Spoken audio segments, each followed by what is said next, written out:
السلام علیکم ورحمۃ اللہ وبرکاتہ۔ امید ہے آپ سب خیریت سے ہوں گے۔ ہم ہیں قرآن کے سفر کے ساتھ۔ اللہم فقہنا فی الدین۔ ہم نے سورۃ نازعات پڑھی تھی، ایک رکوع پڑھا تھا۔ سورۃ نازعات کا ہم دوسرا رکوع شروع کر رہے ہیں۔ سورۃ نازعات کے پہلے رکوع میں ہم نے ان فرشتوں کے بارے میں پڑھا تھا جو نرمی سے جان نکالتے ہیں اور جو سختی سے نکالتے ہیں، کافر اور مومن کی روح کے بارے میں۔ اب اللہ تعالیٰ نے اپنی نشانیاں دکھائی۔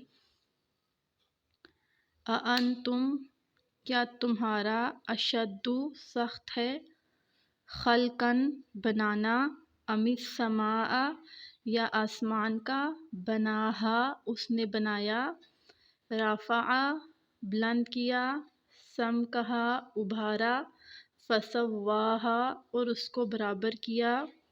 اب یہاں اللہ رب العزت فرما رہے ہیں کہ قیامت لانا میرے لیے کوئی مشکل کام نہیں ہے۔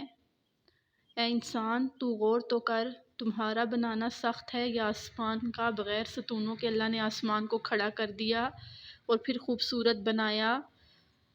پھر اللہ نے فرمایا وَأَغْطَشَ لَيْلَهَا، ہم نے ڈھانپا رات کو، وَأَخْرَجَ اور نکالا، ضُحَاهَا دن کو، یعنی اس کی روشنی کو۔ مراد یہ ہے کہ رات کو اندھیرا کیا اور پھر دن کو روشنی رکھی، کمانے کا ذریعہ بنایا۔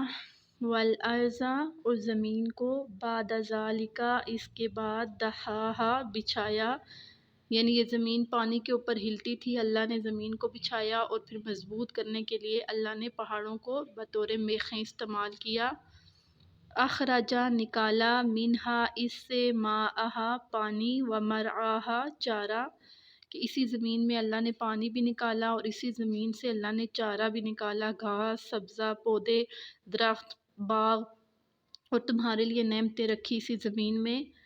والجبال ارساہا اور پہاڑوں کو بنایا، یعنی اس کے اوپر پہاڑوں کو گاڑا، مضبوط کیا۔ متاعا لکم سامان ہے تمہارے لیے، ولانعامکم اور تمہارے چوپاؤں کے لیے، یعنی تمہارے لیے، تمہارے مویشیوں کے لیے بھی سامان رکھا۔ فَإِذَا جَاءَتِ الطَّامَّةُ الْكُبْرىٰ، پس جب آئے گی بڑی آفت، اس سے مراد قیامت کا دن ہے۔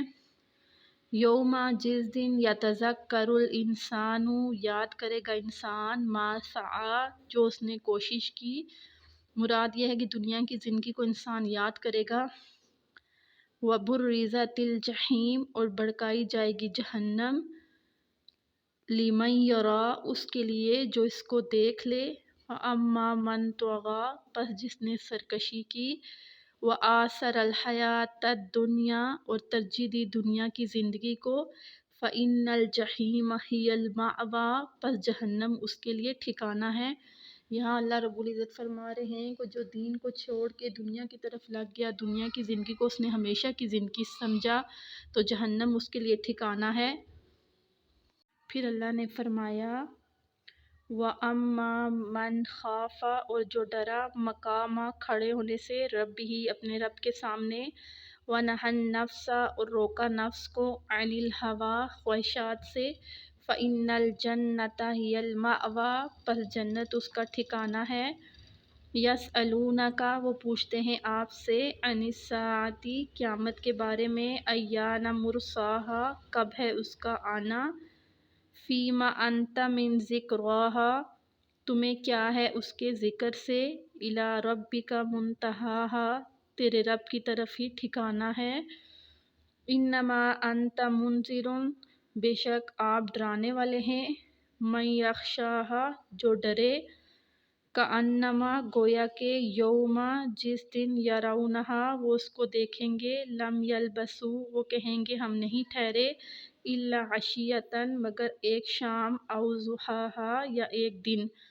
اب یہاں پر نیک لوگوں کے بارے میں ہے کہ جو دنیا میں اللہ کا خوف رکھ کر زندگی گزارتے ہیں، اپنے آپ کو دنیا میں ایک قیدی بناتے ہیں، جن چیزوں سے اللہ نے منع کیا ہے اس سے بچتے ہیں، تقوی اختیار کرتے ہیں۔ تقوی کا مطلب یہ ہے کہ ہر کام میں اللہ کا خوف رکھنا اور اکیلے میں بھی اللہ کا خوف رکھنا۔ تو جو تقوی اختیار کرتا ہے، اللہ پاک کہتے ہیں کہ جنت اس کا ٹھکانہ ہوگا۔ پھر اللہ رب العزت فرماتے ہیں کہ کیا ہے ان کافروں کو جو قیامت کے بارے میں بار بار سوال کرتے ہیں۔ آپ صلی اللہ علیہ وسلم کو مخاطب کیا کہ آپ انہیں ڈرائیں، قیامت لانا میرا کام ہے اور مجھے معلوم ہے کہ قیامت کو کب میں نے لانا ہے۔ اس دن کافر جب دیکھیں گے قیامت کو تو وہ کہیں گے ہم نے تو دنیا میں کوئی وقت ہی نہیں گزارا سوائے ایک صبح کے یا ایک شام کے۔ تو ہم نے سورۃ النازعات ختم کر دی ہے۔ اللہ تعالیٰ اس کو ہماری عملی زندگی میں داخل فرمائے اور ہمارے دلوں میں آخرت کا خوف پیدا فرمائے اور آخرت کی تیاری کرنے کی توفیق عطا فرمائے۔ اللہ حافظ۔